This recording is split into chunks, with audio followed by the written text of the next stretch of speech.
Morbed by Richard A. Nake. A warrior named Morbed, along with a wizard, crusader, druid, and necromancer, found themselves on a remote island, led by a fisherman seeking recompense from the master of a keep built atop a high peak. However, upon arrival, they discovered a scene of carnage, slain guards, a demolished gate, and an atmosphere of dread. The fisherman's nervous demeanor and inconsistent knowledge of the island raised suspicions within the group, particularly from the perceptive wizard, Jahara. Venturing deeper into the keep, they uncovered evidence of the reclusive wayfarers' plundering of ancient ruins and tombs, including the tomb of Rakis, the founding monarch of Westmarch.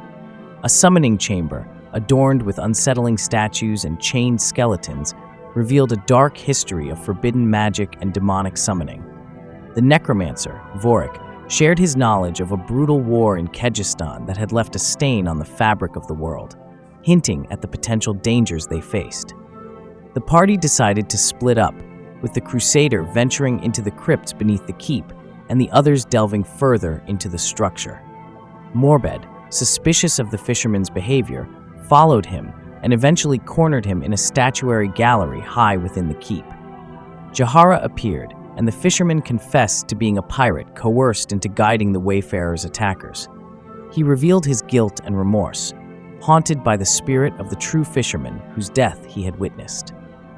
In a desperate act of atonement, he threw himself over the rampart wall, triggering a piercing shriek from a gargoyle statue containing a crystal.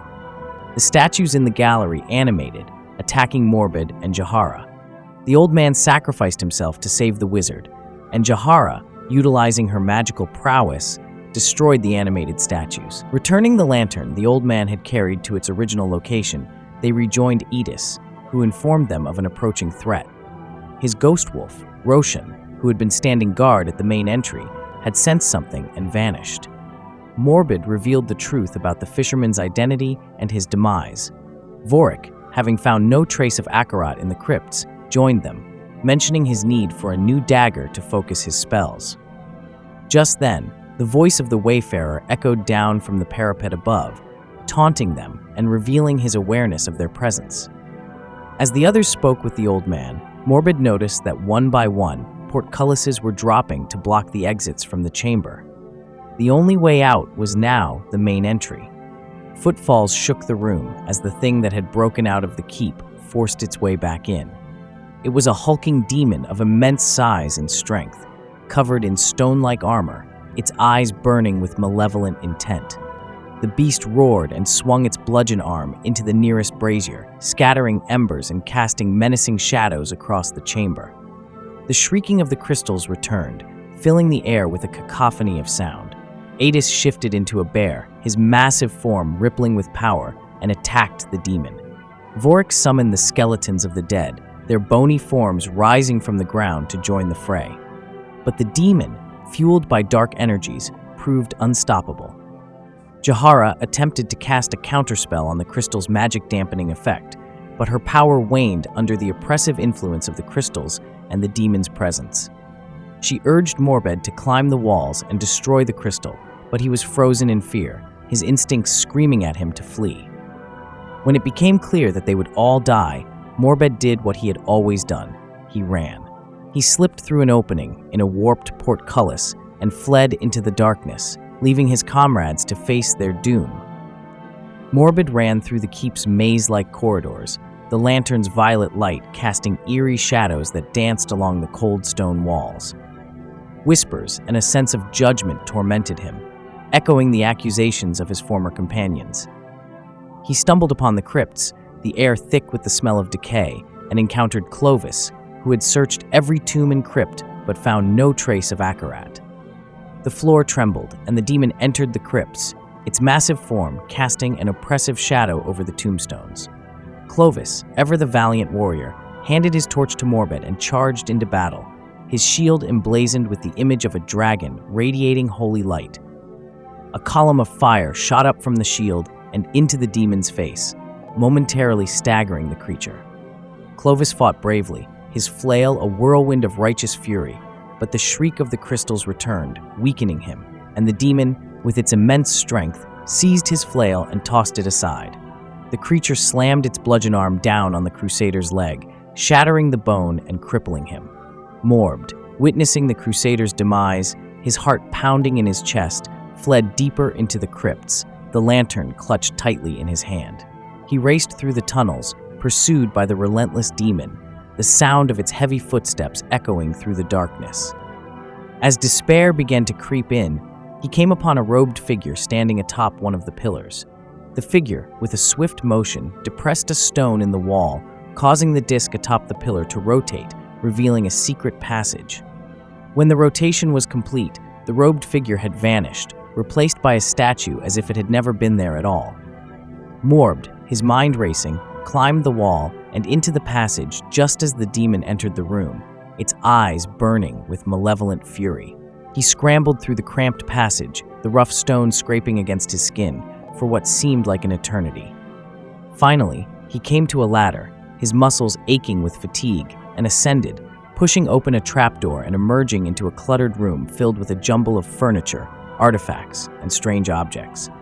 He moved through the debris, his eyes scanning for an exit, and found a necromancer's bone knife resting on a shelf.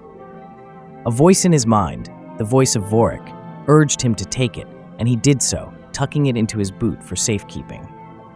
He continued on, his heart pounding in his chest, and was soon confronted by the robed figure, who revealed himself as the Wayfarer, the master of the keep.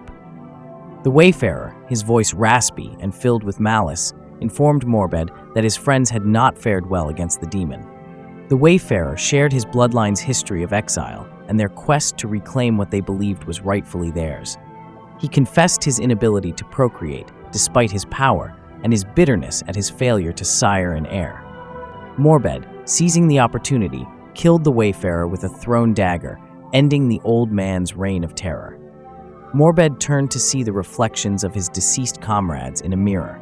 Jahara, Adis, Vorik, and Clovis, their ethereal forms shimmering in the lantern's light.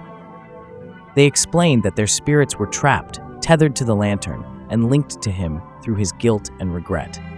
They urged him to seek redemption through acts of selflessness, starting with defeating the demon that had taken their lives.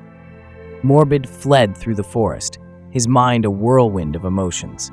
He was tormented by the spirit's pleas and accusations, his own fear and guilt gnawing at his conscience. He discovered the corpse of the true fisherman, broken and twisted beneath the trees, a stark reminder of the consequences of his actions and the need for atonement. The spirits urged him to bury the fisherman, to honor the life that had been lost. Reaching the coast, Morbed found the wreckage of the fishing hulk, a testament to the demon's destructive power. The sounds of the approaching demon filled him with dread, but the spirits, their voices echoing in his mind, urged him to stand and fight. With their guidance, Morbed, his body battered but his spirit resolute, confronted the demon, wielding the powers of his deceased comrades.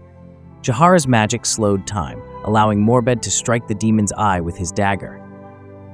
Clovis imbued an anchor with holy light, which Morbed used to wound the creature. Adis's connection to nature ensnared the demon with trees, their branches twisting and binding the creature's limbs. Vorik animated the bones of a whale, creating a cage of massive ribs that imprisoned the demon. Finally, Morbed, his body filled with the combined strength of his comrades, delivered the killing blow with the anchor, bringing an end to the demon's reign of terror. Victorious but injured, Morbed buried the fisherman with a heavy heart, taking the first step toward atonement for his past sins. Rescued by sailors who had witnessed the smoke from the burning pyre of the demon's corpse, Morbed faced an uncertain future, carrying the burden of the trapped spirits and the weight of his past actions. He embarked on a journey of redemption, hoping to free his companions and find peace within himself. If you enjoyed this summary, please consider subscribing to the channel.